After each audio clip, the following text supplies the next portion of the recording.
भाइयों बहनों, आज हम जो है काव्य के अंतर्गत जो है पवन दूतिका नामक पाठ का अध्ययन करेंगे।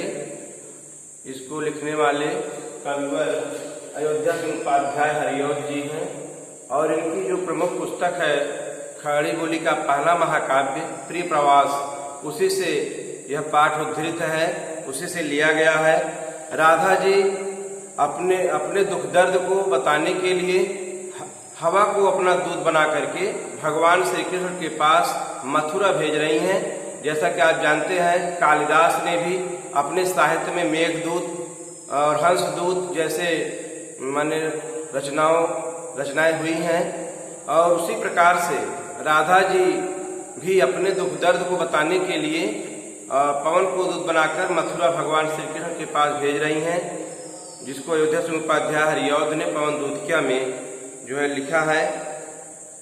बैठ खिन्ना यक दिवस वे गेह में थी अकेली, आके आंसू दृग युगल में थे धरा को भिगोते।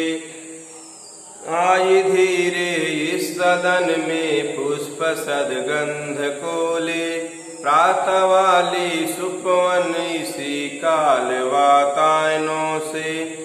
संतापों को विपुल बढ़ता देख के दुखिता हो, धीरे आए धीरे बोली सदुख उससे श्रीमती राधिकायों। प्यारी प्रातः पवन इतना क्यों मुझे है सताती, क्या तू भी है कलुषित हुई काल की क्रूरता से। भाइयों बहनों, यह दो पैराग्राफ बहुत महत्वपूर्ण है। इसकी व्याख्या देखिएगा। बैठी खिन्ना यक दिवस वे गेह में थी अकेली। खिन्ना माने दुखी। एक दिन राधा दुखी होकर अपने कमरे में अपने घर में अकेले बैठी हुई थी। बैठी खिन्ना यक दिवस वे गेह में थी अकेली। गेह माने घर, यक माने एक, दिवस माने दिन, खिन्ना माने दुखी। एक दिन राधा दुखी होकर अपने कमरे में अकेले बैठी हुई थी। आके आंसू दृग युगल, दृग माने नेत्र, युगल माने दोनों, उनके दोनों आंखों से आंसू गिरकर पृथ्वी को भिगो रहे थे। उनके दोनों आंखों से आंसू गिरकर पृथ्वी को भिगो रहे थे। आई धीरे इस सदन में पुष्प सदगंध को ले। आई धीरे इस सदन में, इस सदन माने इसी घर में पुष्पों की सुगंध को लिए हुए प्रातः वाली सुपवन, प्रातः वाली माने प्रातः काल की सुंदर हवा, प्रातः काल की सुंदर हवा पुष्पों की सुगंध को लिए हुए झरोखों से इसी कमरे में प्रवेश करती है। आई धीरे इस सदन में पुष्प सदगंध को ले, प्रातः वाली सुपवन इसी काल वातायनों से। प्रातः काल की सुंदर हवा सुगंध को लिए हुए झरोखे से इसी कमरे में प्रवेश की। संतापों को विपुल बढ़ता देख के दुखिता हो। अपने कष्ट को अत्यधिक बढ़ता हुआ देख करके वह राधा दुखी होकर के धीरे बोली सदुख श्रीमती राधिकायों। धीरे से दुख पूर्वक उस प्रातः कालीन हवा से बोली। क्या बोली? प्यारी प्रातः पवन इतना क्यों मुझे है सताती। हे प्यारी प्रातः काल की हवा, आप मुझे इतना क्यों सता रही हैं? क्या तू भी हुई कलुषित काल की क्रूरता से? क्या आप भी काल की क्रूरता से प्रताड़ित की गई हैं? भाइयों बहनों, जो व्यक्ति दुखी होता है वह अपने दुख दर्द को जिससे बताता है वह भी दुखी हो जाता है, और जो चीज वस्तुएं हमको सुख में अच्छा लगती हैं वही वस्तुएं हमको दुख में जो है दुखी प्रकट करती हैं। इसलिए प्रातः काल की जो सुंदर हवा है वह भी राधा जी को दुख प्रदान कर रही है। अब जो है राधा जी उस प्रातः कालीन हवा से भगवान श्री कृष्ण के पास पहुंचने के लिए रास्ता बता रही हैं और उनके बारे में बता रही हैं कि हमारे भगवान श्री कृष्ण कैसे हैं, किस रंग के हैं, कैसा उनका स्वरूप है, किस प्रकार से दिखाई देते हैं। उसी का वर्णन जो है पवन दूतिका में हरिऔध जी ने किया है। मेरे प्यारे नव जलद से कंज से नेत्र वाले, मेरे प्यारे नव जलद से, नव जलद माने होता है नवीन बादल के समान, कंज माने होता है कमल। मेरे प्यारे भगवान श्री कृष्ण कमल के समान नेत्र वाले और नीले बादल के समान शरीर वाले हैं। मेरे प्यारे नव जलद से कंज से नेत्र वाले, मेरे प्यारे भगवान श्री कृष्ण का जो शरीर है वो नवीन बादल के समान है और उनके नेत्र कमल के समान है। जाके आए ना मधुबन से और न भेजा संदेशा, वे मधुबन से चले गए और आज तक हम लोगों के लिए कोई संदेशा नहीं भेजा। रो रो के प्रिय विरह में बावली हो रही हूँ, मैं उसी प्रिय भगवान श्री कृष्ण के वियोग में रो रो करके पागल होती जा रही हूँ।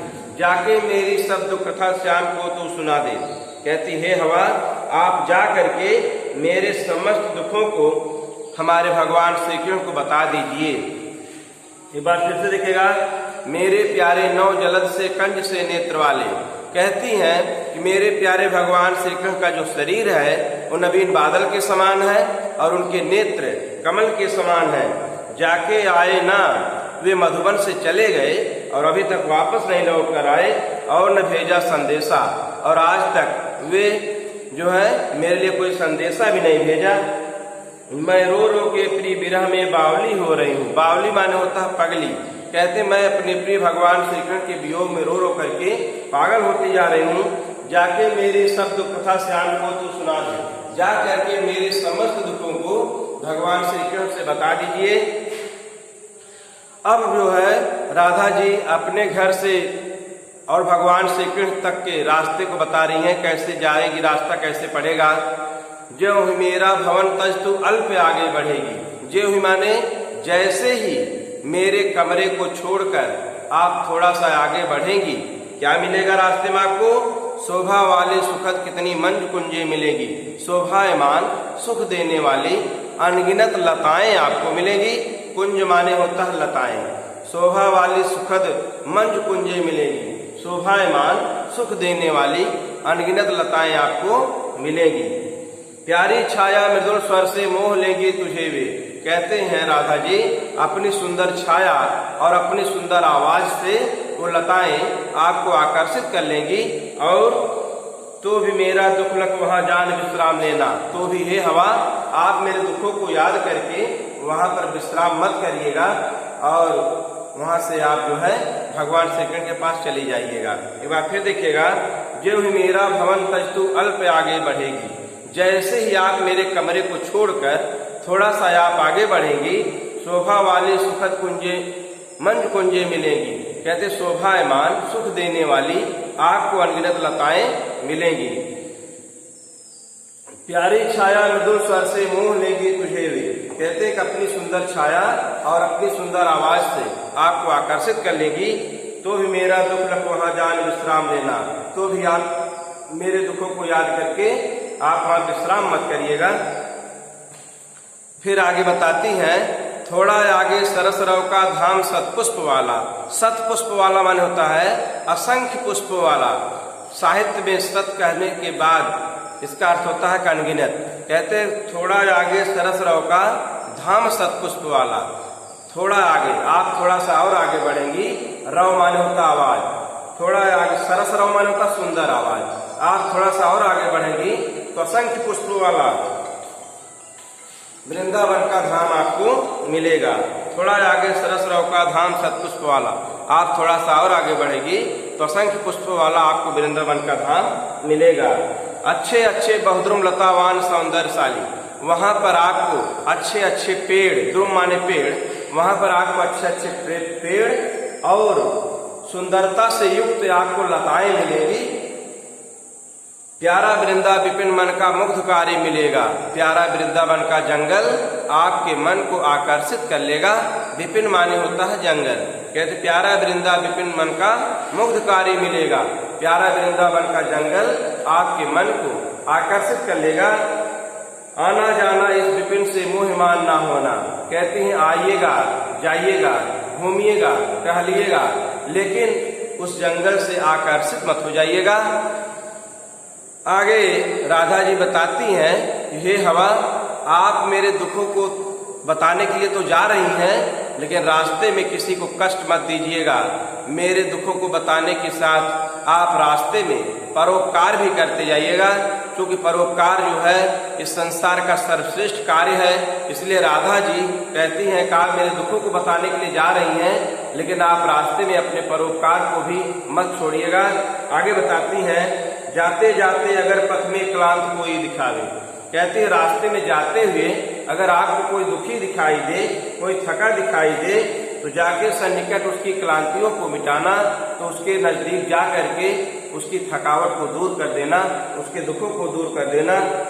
धीरे धीरे परस करके गात उत्ताप खोना, हे हवा आप परस माने स्पर्श, धीरे धीरे उस राहगीर के शरीर को स्पर्श करके आप उसकी थकावट को दूर कर देना, उसकी गर्मी को दूर कर देना। सदगंधों से श्रमित जन को हर्षितों सा बनाना। सदगंधों से माने अपने सुंदर सुगंधों से थके हुए लोगों को प्रसन्नचित्त जैसा बना देना।